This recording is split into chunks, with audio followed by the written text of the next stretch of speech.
మనకు ఒక costly case వచ్చింది. Case fees 2 lakhs. 2 lakhs ఏం పోయింది సార్? పరువు పోయింది. అది కనపడదు కదా, ఎలా వెతుకుతాం సార్? అయ్యమయ్యో ప్లీజ్ సారీ సార్. అది కనపడదు కదా. ఓకే, సంజయ్ అని మన క్లయింట్ ఆడిదాస్ యాప్లో 25,000 రూపీస్ షూ ఆర్డర్ పెడితే హరిదాస్ షూ వచ్చింది. సో మనోడు మోసపోయాడని ఈగో హర్ట్ అయింది. తనని ఎవరు మోసం చేశారో కనిపెట్టి చెప్పాలి. నేను అతన్ని 1 week టైం అడిగాను. ఈ కేసు అనాలిసిస్ చేసి చెప్తే గానీ మనం బడ్జెట్ ఏం చెప్పలేం. ఏజెంట్ వాడిన దాన్ని బట్టి డిసైడ్ అవుదాం సార్. దీనికేం వెపన్స్ అక్కర్లేదు. దీనికి వెపన్స్ నేనేం వాడను. నవ్వడం కాదు, కేసు క్షుణ్ణంగా పరిశీలించి రంగంలోకి దిగాలి. Okay sir.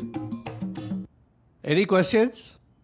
అనుమానాలు ఏమైనా ఉంటే ఇప్పుడే అడుగు. అడిగినా మీకు అర్థం కాదులే. ఏమిటి కొనుక్కుంటున్నావు? ఏం లేదంటున్నాను sir. Okay, let us disperse.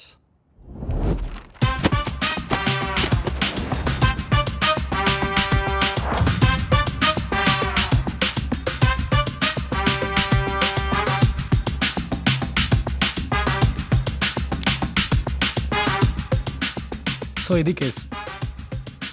ఇప్పుడు మనం ఎక్కడ తప్పు జరిగిందో కనిపెట్టాలి. నంబర్ 1, ప్రోడక్ట్ సెల్లర్ దగ్గర జరిగి ఉండాలి. నంబర్ 2, గోడౌన్లో జరిగి ఉండాలి. నంబర్ 3, డెలివరీ బాయ్ చేసి ఉండాలి. అదే కంపెనీ స్కాట్ చాలా పెద్ద కంపెనీ, వాళ్ళు ఫ్రాడ్ చేసి ఉండరు. నాకు తెలిసి గోడౌన్లో కూడా జరిగి ఉండదు. అసలు ఈ చిన్నదానికి కేసు పెట్టడమేంటో కస్టమర్ కేర్తో మాట్లాడుంటే సరిపోయేది. ఇది చిన్నది కాదురా, చాలా పెద్ద స్కామ్. ఇలాంటివి చాలా జరుగుతున్నాయి ఆన్లైన్లో. అవును, ఏజెంట్ చెప్పింది కరెక్టే.